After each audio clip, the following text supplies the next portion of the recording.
এর কাছে গিয়ে লাগানো, এই চুগলখোর জান্নাতে যাবে না। লা ইয়াদখুলুল জান্নাতা নাম্মাম, এই চুগলখোরকারী এবং মানুষের কথা লাগালাইকারী জান্নাতে যায় না।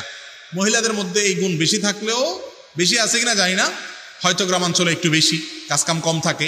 পুরুষদের মধ্যে অনেকে দুশ্চরিত্রের আছে। আল্লাহ তাআলা আমাদেরকে চুগলখড়ি থেকে বেঁচে থাকার তৌফিক দান করুন। আমার স্বামী অন্যকে বিয়ে করে আমাকে অবহেলা করে, তখন কি করণীয়? কোনো পুরুষ যদি আরেক বিয়ে করে তার আগের বউকে অবহেলা করে, তাহলে সে গুনাহে লিপ্ত হয়, জঘন্য অপরাধ হয়, বান্দার হক নষ্ট করে। একে কোনো আলেমের কাছে নিয়ে কাউন্সিলিং করানো উচিত, বোঝানো উচিত, অন্যথায় সে গুনাহগার।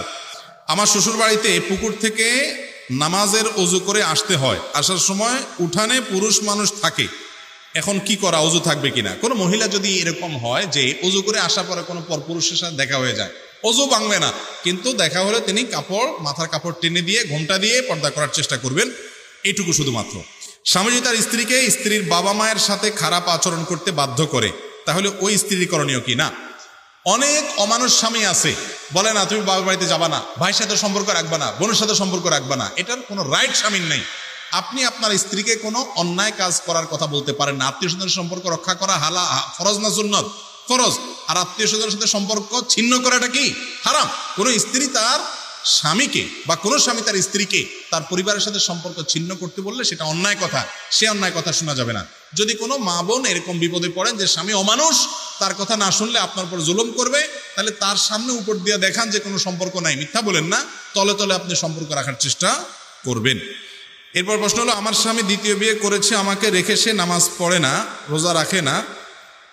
আমাকে রেখে দ্বিতীয় বিয়ে করেছে, নামাজ পড়ে না, রোজা রাখে না, আমার সাথে খারাপ ব্যবহার করে, আমার পেটে বাচ্চা আছে, আমার এখন কি করা? সবর করবেন, আল্লাহ রাব্বুল আলামিন সবরের বিনিময়ে জান্নাত দিবেন। হুটহাট করে সেই স্বামীর সংসার ছেড়ে চলে যাবেন না।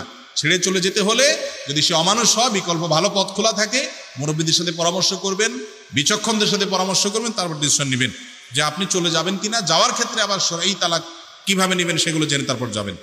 স্বামী যদি প্রথম স্ত্রী থাকা সত্ত্বেও পরকিয়া করে, দ্বিতীয় বিয়ে করে, তাহলে সেটা জায়েজ আছে কিনা? পরকিয়া তো হারাম, কিন্তু দ্বিতীয় বিয়ে করা তার জন্য জায়েজ আছে, তখন যদি সে সমতা বজায় রাখতে পারে। আল্লাহ কোরআনে বলেছেন, যদি কেউ একাধিক বিয়ে করে এবং স্ত্রীদের মধ্যে সমতা বজায় রাখতে না পারে, এই রাখতে পারবে কিনা এই ভয় যদি তার মধ্যে থাকে, তার জন্য একাধিক বিয়ে জায়েজ নাই, ফাওয়াহিদা, তাহলে সে এক বিয়ে করবে। আজকাল যারা একাধিক বিয়ে করে বেশিরভাগই ওই প্রথমগুলোকে ভুলে যায়, সে সেগুলোর সাথে সম্পর্ক ভালো রাখে। এগুলো হারাম এবং নাজায়েজ, অবিচার এবং জুলুম। বিয়ে করলে সবার প্রতি লেনদেন, তাদের সাথে থাকা টাকা সব কিছুতে সমান হারে থাকতে হবে এবং সমতা বজায় রাখতে হবে। আর দীর্ঘায়িত না করি, অনেক প্রশ্ন দেওয়া হয়েছে। আল্লাহ তাআলা আমাদের সবাইকে বুঝার এবং আমল করার তৌফিক দান করুন।